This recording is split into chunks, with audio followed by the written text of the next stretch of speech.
سے آپ صاحب ابھی فرما رہے تھے نا کہ اصل بات تو یہ ہے، ایک ہے فضیلت، ایک ہے عظمت، ایک ہے فضیلت، ایک ہے فضیلت اور ہے بڑا ہونا اور ہے نیک ہونا اور ہے، اور راوی کی عدالت ہونا اور ہے۔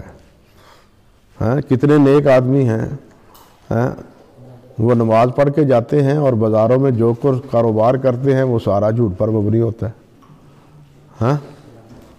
نمازیں پڑھنے کے باوجود بازار میں جتنا بھی کاروبار کر رہے ہیں وہ سارے کا سارا جور و ظلم پر مبنی ہوتا ہے۔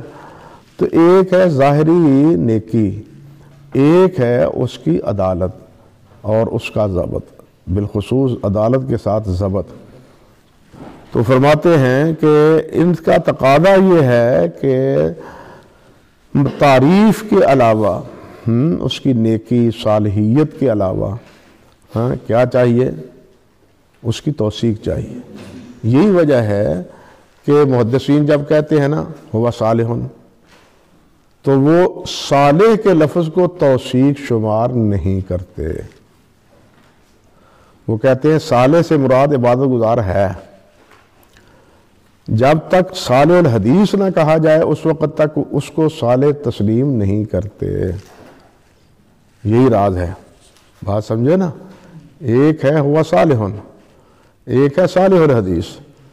جب صالح الحدیث کہیں تو پھر تو وہ حدیث میں اچھا ہے، اور جب صرف صالح کہیں، اور یہ بات وضاحت کی ہے حافظ ابن حجر رحمۃ اللہ علیہ نے النقط میں، کہ صرف صالح کہیں تو یہ اس کی صالحیت پر دلالت کرتا ہے، اس کی عدالت پر یا توثیق پر دلالت کلمہ نہیں کرتا۔